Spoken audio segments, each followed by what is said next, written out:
찬송하시겠습니다. 찬송가 539장입니다.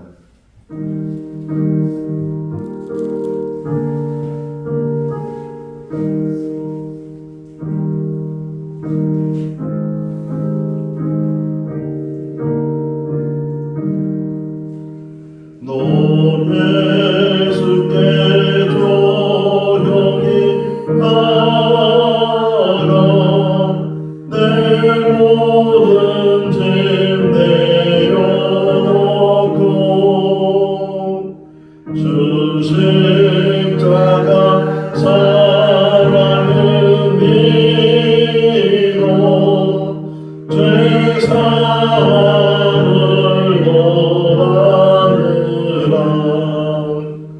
주 예수께 조용히 나가 내 마음을 쏟아놓으라. 능히 오시는 주님 그 은혜를 베푸시리. 주 예수의 은혜를 위로 내 슬픔이 없어지리. 내 이웃을 늘 사랑하여 너라는 것 보여주라. 주 예수께 조용히 나가 내 마음을 쏟아놓으라. 능히 오시는 주님 그 은혜를 베푸시리. 주 예수를 친구로 삼아 늘 내 옆에 모시오라. 그 영원한 생명샘물에 내 마음 목축이오라. 주 예수께 조용히 나가 내 마음을 쏟아놓으라. 능히 오시는 주님 그 은혜를 베푸시리. 너 주님과 사귀어 살며 새 생명이 넘치리라. 주 예수를 찾느니 앞에 참 밝은 빛 비추어라. 주 예수께 조용히 나가 내 마음을 쏟아놓으라. 능히 오시는 주님 그 은혜를 베푸시리. 마가복음 14장 66절에서 15장 5절 말씀입니다. 마가복음 14장 66절에서 15장 5절 말씀. 베드로는 아랫뜰에 있더니 대제사장의 요중 하나가 와서 베드로가 굽히고 있는 것을 보고 주목하여 이르되 너도 나사렛 예수와 함께 있었도다 하거늘 베드로가 부인하여 이르되 나는 네가 하는 것이 무엇인지 알지도 못하고 깨닫지도 못하겠노라 하며 앞들로 나가세. 여종이 그를 보고 곁에 서 있는 자들에게 다시 이르되 이 사람은 그 도다니라 하되 또 부인하더라. 조금 후에 곁에 서 있는 사람들이 다시 베드로에게 말하되 너도 갈릴리 사람이니 참으로 그 도당이니라. 그러나 베드로가 저주하여 맹세하되 나는 너희가 말하는 이 사람을 알지 못하노라 하니 닭이 곧 두 번째 울더라. 이에 베드로가 예수께서 자기에게 하신 말씀 곧 닭이 두 번 울기 전에 내가 세 번 나를 부인하리라 하심이 기억되어 그 일을 생각하고 울었더라. 새벽에 대제사장들이 즉시 장로들과 서기관들 곧 온 공회와 더불어 의논하고 예수를 결박하여 끌고 가서 빌라도에게 넘겨주니 빌라도가 묻되 내가 유대인의 왕이냐? 예수께서 대답하여 이르시되 내 말이 옳도다 하시매 그의 제사장들이 여러 가지로 고발하는지라 빌라도가 또 물어 이르되 아무 대답도 없느냐? 그들이 얼마나 많은 것으로 너를 고발하는가 보라 하되 예수께서 다시 아무 말씀으로도 대답하지 아니하시니 빌라도가 놀랍게 여기더라. 아멘. 할렐루야. 예수님께서 요한에게 세례를 받으신 이후에 공생의 삶을 사셨는데 요한복음 1장을 보게 되면 그 세례 요한에 의해서 예수님을 따르는 사람들이 생겼고 그 따르는 사람들 중에 안드레라는 사람이 있었습니다. 네, 안드레가 예수님을 만난 이후에 자기의 형을 찾아가서 내가 메시아를 만났다. 내가 그리스도를 만났다. 그렇게 복음을 전하고 그래서 그 형을 예수님께 데려왔을 때 예수님께서 그를 보면서 너는 앞으로 게바다.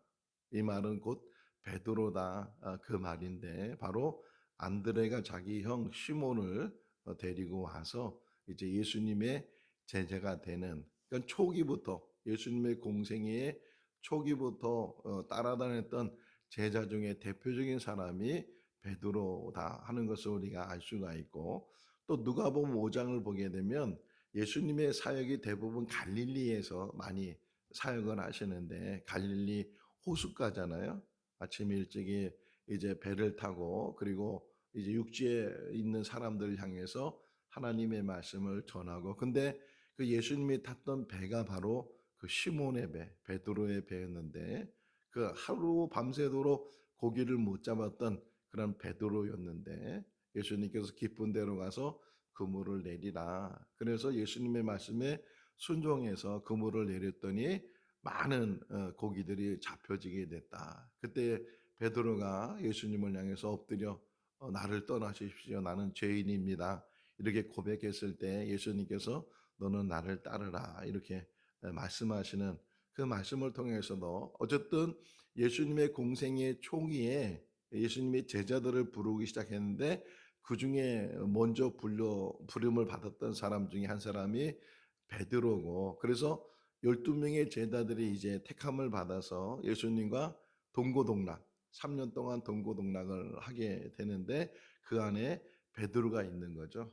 특별히 이제 복음서를 보면 늘 12명하고 같이 이렇게 다니시기도 했지만 때로는 3명만 데리고 그 3명이 바로 베드로, 야고보, 요한 뭐 다른 제자들도 있었지만 뭐 야이로의 집에 가든지 변화산에 올라가든지 특별한 어떤 일이 있었을 때는 그 중에서도 3명을 데리고 겟세마네 동산에 가서도 기도하실 때도 다른 제자들이 여기서 쉬고 있어라 머물러 있어라 그런데 또 베드로 야고보 요한은 또 데리고 가셔서 너는 여기서 깨어 있어라 이렇게 말씀하시고 돌 던질 만큼 가셔서 기도하시는 그런 모습을 보게 되면 물론 다 12명의 제자들이 중요하고 늘 12명의 제자를 가르쳤지만 또 그 가운데서도 또 3명의 제자를 따로 구별해서 어떻게 보면 베드로는 예수님의 제자들 중에서 가장 가까이 있었던 사람이고, 그래서 흔히 우리가 그러잖아요. 수제자 이런 말을 하게 되고,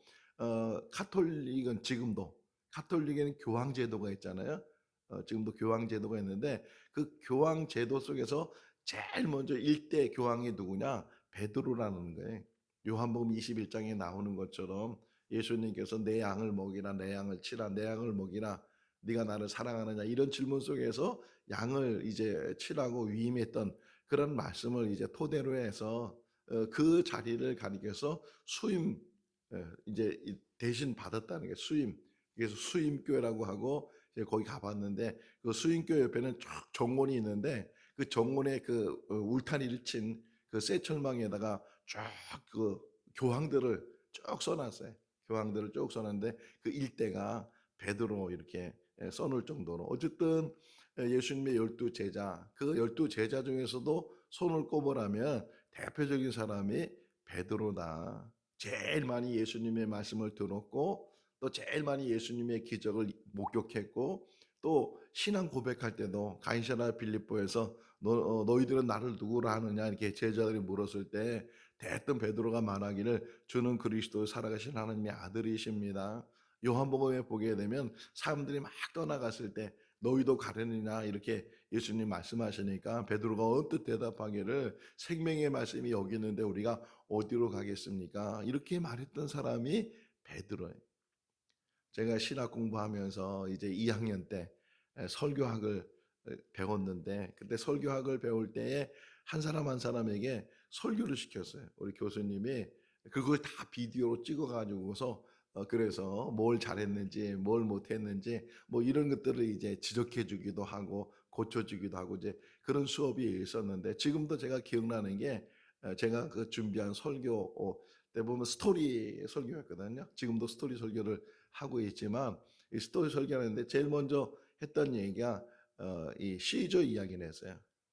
시저가 이제 암살을 당하는데 그 암살을 당했을 때 가장 가까운 친구에게 그래서 브루터스 너마저도 이런 말을 하고 시저가 죽게 돼. 그러니까 브루터스는 친구예요. 아주 가까운 친구였던 그 브루터스에 의해서 배신을 당하게 되고 죽음을 당하게 되는데 어떤 면에서 지금 보게 되면 오늘 본문에서 예수님께서 붙잡혀 가시고 이제 대제사장 뜰에서 신문을 당하고 있을 때 그 저편에서 뜰 밖에서 일어나는 이야기가 오늘 본문에 기록되어 있는데 그 대표적인 인물이 베드로가 세 번씩이나 예수님을 모른다고 가장 가까이 있었던 제자였고 예수님에 대해서는 또 이 예수님이 붙잡히기 전에 만찬을 때 예수님 말씀하시잖아요. 너희들이 나를 팔 것이다. 다 도망갈 것이다. 이렇게 말씀할 때도 베드로가 아주 장담을 하면서 다른 사람은 다 도망갈지라도 다른 사람은 다 실족할지라도 저는 끝까지 마지막까지 주님 편에 서서 주님과 함께 하겠습니다.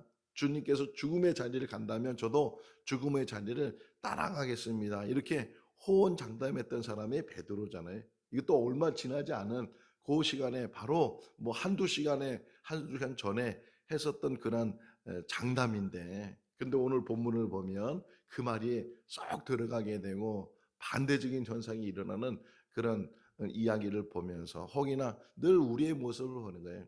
우리가 그렇게 신앙이 좋은 것 같고 뭐 수십 년 동안 예수 믿어서 절대로 어떤 환난이나 어떤 시험이나 어떤 어려움이 와도 전혀 흔들리지 않고 주님께 돌이키지 않는다고 호언장담할 수 있지 모르지만 또 어떤 상황이 탁 닥치게 되면 그 옛날에 있었던 그 모든 것들이 다 잃어버리게 되고 항상 제가 강조하는 것 중에 하나가 끝까지 잘하는 거고 마지막까지 잘하는 게 언제가 우리의 마지막이 될지 모르지만 그 마지막까지 그것을 붙들고 계속 그 믿음 흔들리지 않고 실족하지 않고 정말 주님만 바라보고 사람 바라보고 사람 요한복음 2장을 보게 되면 이런 이야기가 나와요. 이제 성전 청결 이야기를 다 하신 다음에 예수님께서는 사람을 의탁하지 않았다. 사람을 의지하지 않았다. 사람을 너무나도 잘 알고 있기 때문에 사람은 언제든지 변할 수 있고 언제든 등질 수 있고 손익계산을 해가지고서 자기에게 손해가 된다면 언제든지 버릴 수 있고 언제든지 이 사람의 관계가 소홀해질 수 있는 그런 모습들을 보면서 사람을 의지하지 않았다는 거예요. 우리 삶 가운데서도 항상 그런 부분에서 사람 때문에 실족하지도 말고 누구 때문에 실족하지도 말고 딱 주님만 보면서 제가 목회하면서 이제까지 배운 게 그런 것 같아요. 다 믿음 안에서 그냥 말씀 안에서 붙들고 그냥 꿋꿋하게 그 가면 때로는 사람이 가까이 올 수도 있고 또 멀어질 수도 있고 이런 관계 속에서도 흔들림이 없이 계속 그 믿음 안에서 가는 것이 목회고 누가 뭐 잘하든 못하든 그것 때문에 흔들리지 않고 내가 그리고 제가 늘 조심하는 게 그거거든요. 남에 대한 이야기는 하지 않아요. 남의 특별히 나쁜 이야기나 다른 사람의 결점이나 이런 이야기에 대해서는 전혀 여러분들이 그 제가 제 입에서 그런 얘기 한 것을 들어봤는지 모르요. 뭐 혹시나 제가 그런 얘기 할 수도 있겠지만 늘 기본적으로 가지고 있는 목회자의 마음이 뭐냐면 남 얘기하지 말고 남의 잘못된 얘기 하지 말고 누가 나를 누명을 씌우든 누가 나를 쫓아내든 누가 나를 어렵게 하든 그런 사람들에 대해서 절대로 비방하거나 판단하거나 그러지 말고 항상 주님만 바라보고서 때가 되면 또 이 모든 것들이 다 나타나게 다 숨길 것이 없대잖아요. 성경에는 감출 것도 없고 숨길 것도 없고 다 결국은 드러나게 될 것인데 내 입으로 그 사람들에 대해서 비방하고 비판하고 이런 일들을 할 필요가 없다는 거예요. 여기서 어쨌든 베드로 얘기를 지금 하려고 하는데 이 베드로가 그렇게 주님 앞에 호언장담하고 다른 사람 보더라도 절대로 저는 주님을 배반하지 않을 거라고 주님을 등지지 않을 거라고 그렇게 말했던 베드로가 오늘 이제 또 주님이 말씀하셨죠. 막 호언장담하니까 주님께서 베드로를 향해서 네가 닭 울기 전에 나를 3번 부인하게 될 것이다. 이 마가복음에서는 2번 울기 전에 이런 표현이 나와요. 다른 데서 그냥 닭 울기 전에 네가 나를 3번 부인할 거다 이렇게 표현되어 있는데 근데 우리 다 어렸을 때 이렇게 촌에서 살다 보면 닭 우는 소리 들리잖아요. 새벽에 닭 우는 소리. 닭이 한 번만 울어요? 뭐 한 번 울기도 하고 2번 울기도 하고 뭐 새벽이 되면 닭이 우는지 그냥 목청을 그냥 높이면서 꼬꼬닥 하면서 이렇게 닭이 우는데 오늘 마가복음에서는 2번 닭이 울 때 네가 3번 나를 부인하게 될 것이다. 좀 의미도 여기 또 의미가 있어요. 닭이 2번 울 때라는 의미. 다른 복음에서는 그냥 닭이 울기 전에 네가 나를 3번 부인하게 될 것이다. 이렇게 표현되어 있는데 여기서는 2번이라는 의미 속에는 뭐예요? 첫 번째 소리에 닭 소리가 들렸다는 거 아니에요? 그런데도 깨닫지 못했다는 거예요. 근데 2번째 닭을 울 때 보니까 제가 벌써 자기가 3번씩이나 이제 부인하고 있었던 사실을 알게 되면서 마가복음에 마태복음에 보니까 저 밖에 나가서 통곡해 여기 그냥 울었다 이렇게 표현되어 있는데 통곡했다 이렇게 표현이 되어 있잖아요. 그러니까 한 번 들렸는데도 불구하고 지금 막 이제 여종에게 막 신물을 당하듯이 그러니까 그 닭 소리에 대해서도 민감하지 못했다는 거예요.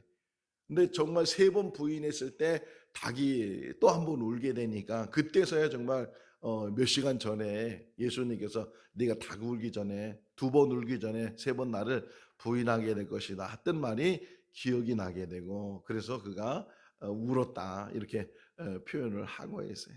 자, 제일 먼저 요걸 보려면 우선 54절을 좀 보셔야 돼. 54절을 54절 다시 한번 읽어볼까요? 베드로가 예수를 멀찍이 따라 대제사장 집들 안까지 함께 앉아 불을 쬐더니 가룟 유다는 주님을 떠나서 대제사장을 찾아가서 은 30을 갖고 주님을 팔았어요. 베드로는 주님으로부터 멀찍이 떨어져서 주님을 따라가다가 이 계집종에게 3번씩이나 모른다고 부인을 했어요. 이걸 우리에게 주는 교훈이잖아요. 절대로 어떤 상황이든지 주님을 떠나서는 안 돼. 주님을 떠나면 그 자기 생각, 자기 계획, 나쁜 생각, 나쁜 계획 이것에 의해서 끌려가게 돼서 요한복음을 보게 되니까 사단이 가룟 유다의 마음에 들어가게 되고 그 마음의 생각을 빼앗았다 이런 표현이 있게 된 것처럼 주님을 절대로 주님을 떠나서는 안 된다. 또 한 가지 교훈이 바로 베드로가 멀찍이 따라가서도 안 된다. 주님 가까이 주님 옆에 주님과 함께 사도 바울이 아주 중요하게 사도 바울의 서신이 많잖아요. 그 사도 바울의 중심은 기독론이에요. 기독론. 예수 그리스도.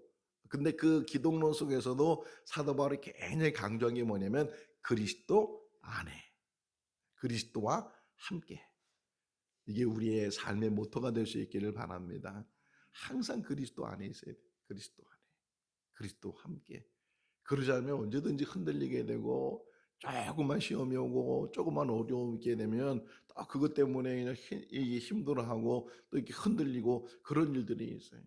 항상 우리는 그리스도 안에, 그리스도와 함께. 근데 베드로는 멀찍이 따라가고 그 다른 저기 복음서의 표현 중에 하나가 또 영화 중에 예수님의 영화를 보게 되면 이런 장면이 나와요. 보셨는지 모르겠네요. 예수님께서 그 안에서 대제사장들로부터 이렇게 신문을 받고 있고 베드로는 저 뜰에서 지금 불을 쬐고 있는 거예요. 불을 쬐고 있는데 거기에 이게 탁 트여 있잖아요. 트여 있으니까 멀찍이 떨어져 있는데 어떻게 순간적으로 예수님의 눈빛과 베드로의 눈이 딱 마주친 거예요. 그 장면 저는 생생히 기억이 나는데 이렇게 예수님 쳐다보시고 베드로는 그냥 뭐 이렇게 보잖아요. 안에 무슨 일이 일어날까 보는데 그때 예수님의 눈과 부딪혔어요. 그랬을 때 다시금 예수님의 말씀이 상기가 되고 그렇게 했다면 지금 예수님이 왜 다시 한번 생각해 보세요. 예수님이 이 부인하기 전에 베드로를 향해서 네가 닭 울기 전에 나를 3번 부인할 거다 이렇게 미리 얘기해 줬잖아요. 미리 얘기해 준 이유가 뭘까요? 그렇게 될 것에 대해서 이거 그렇게 될 거야 하는 걸 운명론에 빠지는 거예요.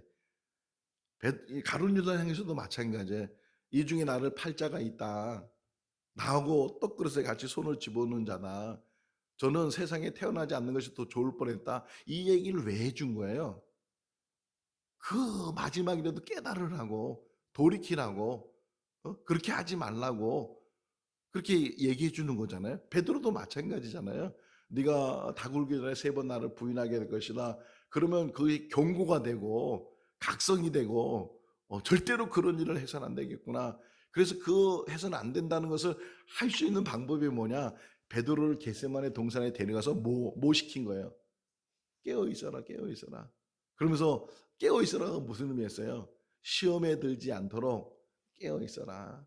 네가 한 시간도 같이 기도할 수 없느냐? 그러니까 우리에게 늘 주는 경고에 우리에게 늘 주는 경고가 뭐냐? 우리가 그 어려운 시험과 어려운 환난을 이길 수 있는 일이 뭐냐? 기도해야 된다는 거예요.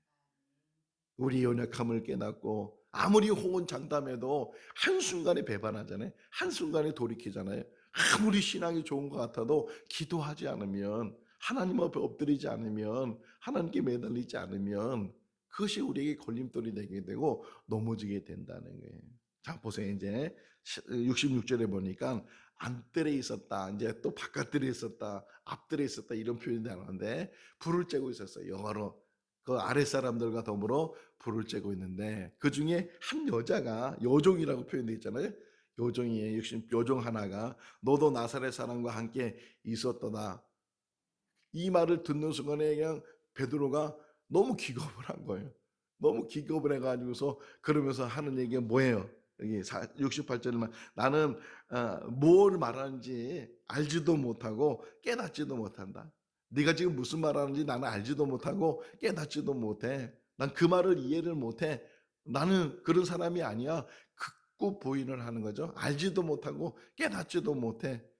아니 그렇게 주님과 가까이 있었고 그렇게 주님을 위해서 호언장담했던 베드로가 계집종 앞에서 그냥 그렇게 모른다고 크게 부인을 하는 거예요. 그러면서 자리를 옮겼어요. 이거 보면 안뜰로 이제 자리를 옮겨가지고 근데 그 계집종이 또 따라온 거예요. 따라와가지고 또 말하길 69절에 보니까 이 사람은 그 도당인데 사람들한테 이제 얘기하는 사람들 향해서 이 사람이 이거는 그 혼자 이렇게 물어도 지금 너무 깜짝 놀랐는데 사람들 앞에서 그렇게 막 얘기를 하니까 이게 더더구나 이 베드로가 모른다고 알지 못한다고 심지어는 이거 보세요. 71절 말씀에 3번째 부인을 또 어떻게 부인해? 한번 71절 읽어볼까요?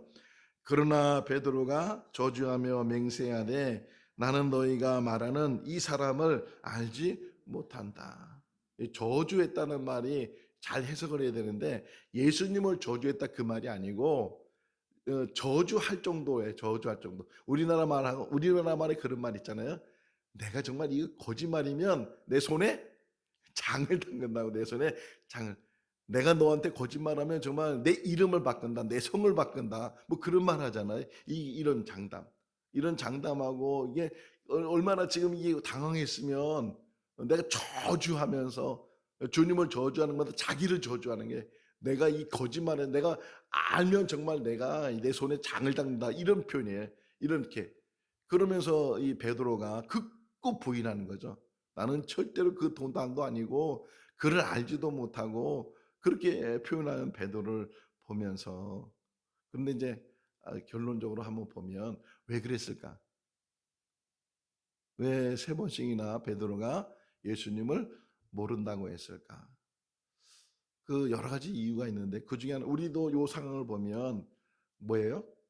죽음에 대한 두려움이에요. 죽음에 대한 두려움. 같은 도당이 뭐예요? 붙잡혀 갈 것이고 예수님과 같이 죽게 될 것이고 그러니까 죽음 앞에서 이 믿음이 있는지 없는지를 다시금 우리에게 교훈해 주고 있어요.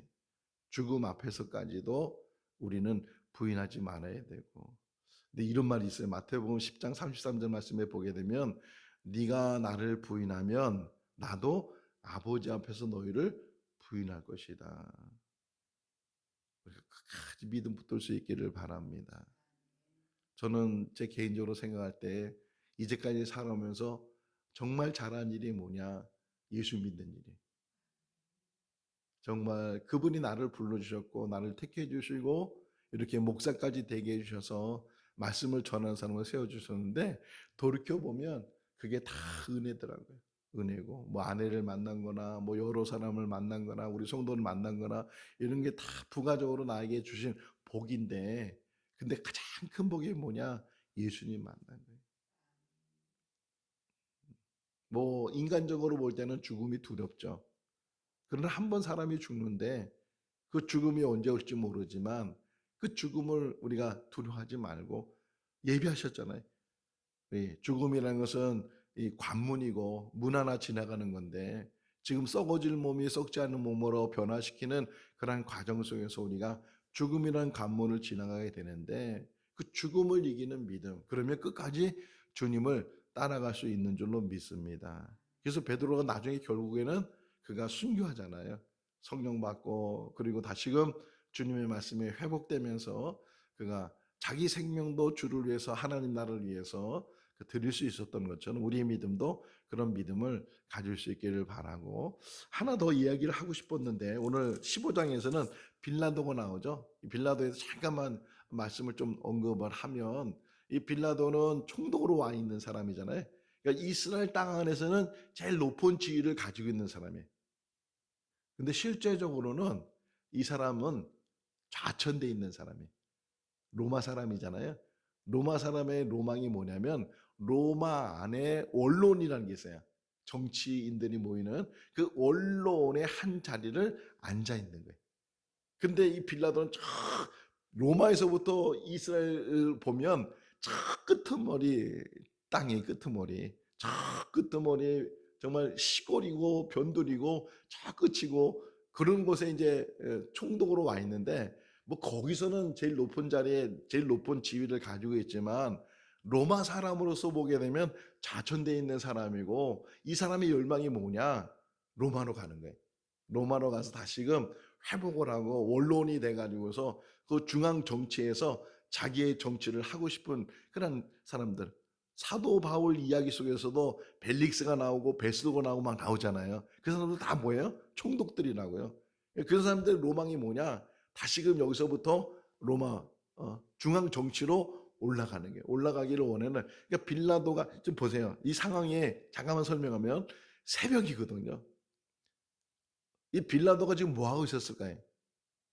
잠자고 있었을 거 아니에요. 새벽이니까 잠자고 있는데 이 대제사장들과 사람들이 막 와가지고서 막 문을 두드리고 법정에서 막 재판을 해달라고 막 그래.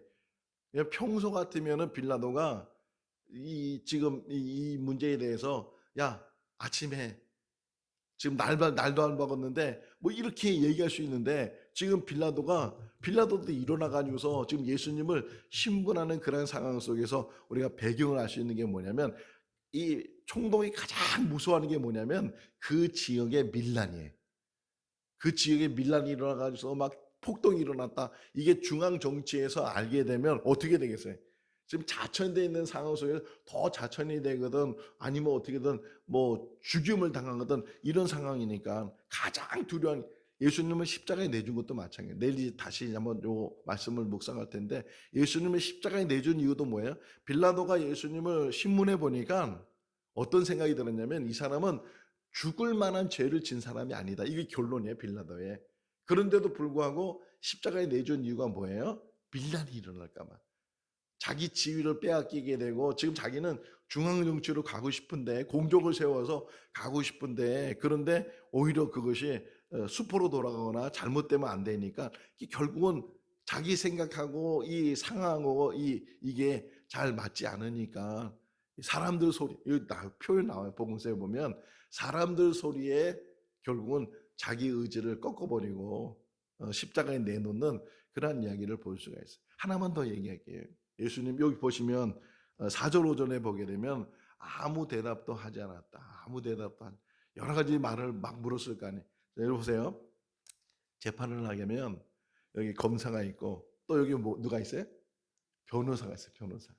검사는 이 사람의 죄를 계속 캐물고 계속 그래서 죄를 증명하려고 하고, 반대로 변호사는 그 사람에 대해서 계속 변호를 해가지고서 계속 이 사람이 무죄라고, 또 혹시나 죄가 있다고 해서 그 죄를 삭감시키고 막 그 죄를 좀 낮추려고 애쓰는 사람이 변호사고, 변호하는 일이잖아요. 변호가 없었다는 거예요. 막 사람들이 지금 위에 보세요. 위에 보면 3절에 보게 되면 대제사장들이 여러 가지로 고발을 하고 계속 죄명을 씌우고 누명을 씌우고 막 계속 이러는 상황 속인데도 예수님은 침묵하셨다. 침묵하셨다. 엔도 슈샤키라는 그런 사람, 일본 사람인데, 엔도 슈샤키라는 사람이 쓴 책 중에 하나가 침묵이라는 책이 있어요. 침묵. 왜 하나님은 침묵하시는가? 막 기독교가 비판을 당해서, 기독교가 박해를 당해서 막 기독교인들이 죽어가요. 근데 왜 그 기독교인들이 죽어갈 때 왜 하나님은 침묵하고 계시는가? 그 기독교인들이 죽었으면 뭔가 변화돼야 되잖아요. 뭔가 새로운 세상이 와야 되고, 뭔가 그 사람들의 죽음이 값지게 뭔가 이렇게 결과가 맺어야 되는데 전혀 그런 것도 없고, 한 신부가 그런 걸 다 보고 경험하면서 막 갈등이 생겼어요. 정말 하나님이 살아계시면 이런 일 하나님 왜 침묵하고 계실까? 뭐 이런 이야기가 그 안에 들어져 있는데, 우리 인생도 마찬가지잖아요. 왜 우리가 간절히 기도하는데 왜 하나님은 왜 우리 기도를 빨리 응답하지 않고, 왜 듣는지 안 듣는지, 왜 하나님께서는 반응이 없으신가? 왜 침묵하시는가? 여기 지금 예수님은 침묵하고 계셨다. 침묵. 그럼에도 불구하고 이 모든 과정을 다시 되돌아보면 침묵이 아니라는 거예요. 하나님의 뜻을 묵묵히 이루가세요. 하나님의 뜻을 묵묵히 이루가세요. 우리 인생 속에서도 때로는 하나님이 침묵하는 것 같고, 응답이 없는 것 같고, 더딘 것 같고, 그런데도 하나님은 지금도 열심히 일하시고, 하나님은 그 모든 것들을 이루나가시고 성취하시는 분이세요. 오직 주님만 붙들고 주님만 바라보고 주님 안에서 날마다 승리해 나가는 우리들이 다 될 수 있기를 주님의 이름으로 축원합니다. 기도하겠습니다. 사랑이 많으신 하나님 아버지, 오늘도 새날을 주시고 주님 안에서 귀한 말씀으로 묵상하게 해주신 것 감사합니다. 혹은 장담했던 베드로의 모습을 보면서 혹 우리의 모습이 아닌가를 살필 수 있도록 도와주시고, 늘 하나님 앞에 엎드리며 또 기도하며 오직 주님만 바라보는 믿음을 허락하여 주시옵소서. 어떤 환경이 일어난다 할지라도, 어떤 어려움이 있다 할지라도, 또 어떤 사람의 소리가 들린다 할지라도 흔들림이 없이 오직 굳건한 믿음 안에서 주님 바라보며 천국 바라보며 믿음으로 나가는 우리들 되게 하여 주시옵소서.